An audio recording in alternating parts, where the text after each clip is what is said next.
Imagine boarding a non-stop flight, sitting in your assigned seat, and speaking to the person next to you. But when the plane lands, that person is gone. No parachute, no open doors, and no record of them ever being on the manifest. Today, we dive into one of the most chilling cold cases in aviation history. A mystery that defies logic and has left investigators baffled for decades. Welcome to the case of the invisible passenger. Our story begins on a rainy Tuesday in November. The airport was crowded, the atmosphere heavy with the scent of jet fuel and damp coats. Witness accounts place a man roughly 6 feet tall wearing a distinctive charcoal suit at gate 14. He wasn't nervous. In fact, he was remarkably calm. He handed over his ticket, nodded to the attendant, and walked down the jet bridge. Little did anyone know, he was walking into oblivion. Seat 1-B, that's where he sat, according to the woman in 1-A, Mrs. Gable. The man introduced himself simply as Julian. They exchanged pleasantries about the weather and the flight duration. He ordered a black coffee and pulled out a newspaper. Everything seemed perfectly normal. But as the flight reached cruising altitude, the normalcy began to fracture into something far more sinister and inexplicable.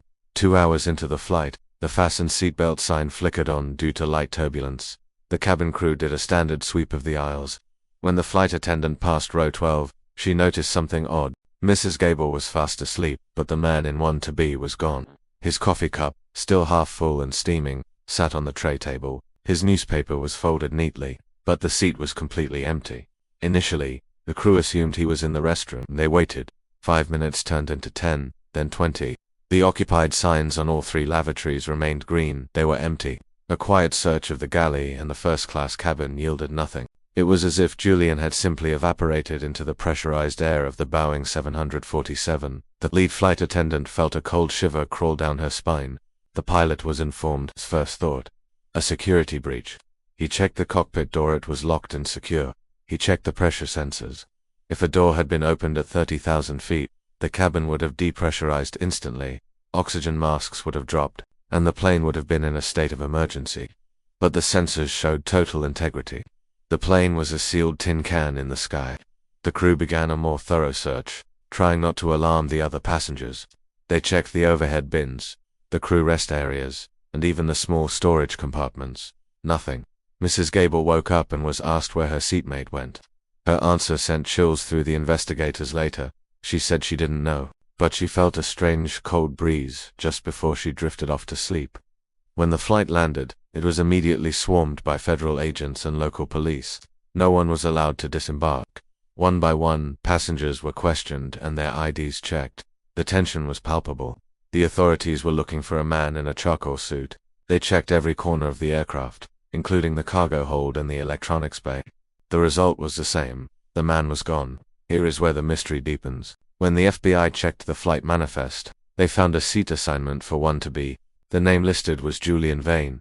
However, when they ran the name through their databases, they found that the social security number was fake. The credit card used to buy the ticket had been stolen from a man who had passed away 3 years prior. Julian Vane didn't exist. Investigators went back to the departure airport. They found him on the security cameras. He was there, clear as day. He bought a coffee. He walked through the metal detector. He boarded the plane. But here's the kicker. In every shot where he should have been seen from the front, his face was obscured either by a passing traveler, a pillar, or a perfectly timed glitch in the video feed. Who was he? Some theorists suggest he was a professional ghost, a corporate spy who had mastered the art of disappearing. Others suggest something more supernatural, but the FBI focused on the logistics.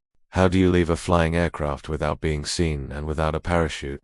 They looked into the possibility of him hiding in the plane's structure, but there was no evidence of tampering. They explored the hell hole, the electronics bay accessible through a hatch in the floor. A person could technically hide there, but the hatch was located in the first-class galley, under the constant watch of the flight attendants.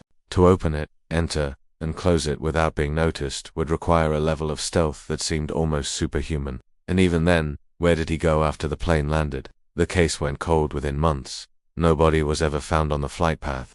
No one matching his description ever turned up in hospitals or morgues. It was the perfect disappearance.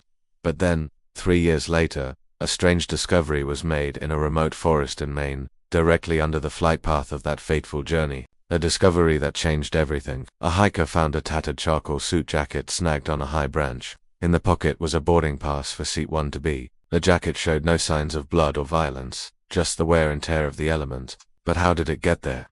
If he had fallen from the plane, the impact would have been catastrophic. Yet there was no body, no parachute, and no other clothing found nearby. Forensic analysis of the jacket revealed something even more bizarre. The fibers were coated in a thin layer of a high-tech polymer used in stealth technology materials not available to the public in the 90s. This sparked a wave of conspiracy theories. Was Julian a government test subject?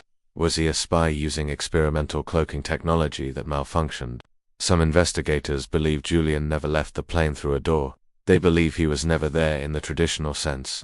A psychological theory suggests mass hysteria or a shared delusion among the crew and Mrs. Gable. But that doesn't explain the CCTV footage or the jacket found in the woods. The physical evidence contradicts the psychological impossibility of the act. If he did jump, he did it with calculated precision.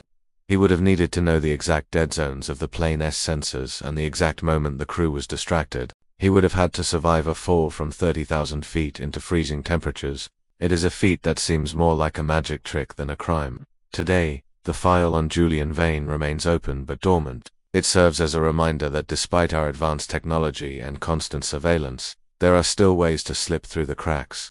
There are still people who can walk into a room or a plane and simply cease to exist. Every year, on the anniversary of the flight, a single black coffee is ordered at the airport terminal.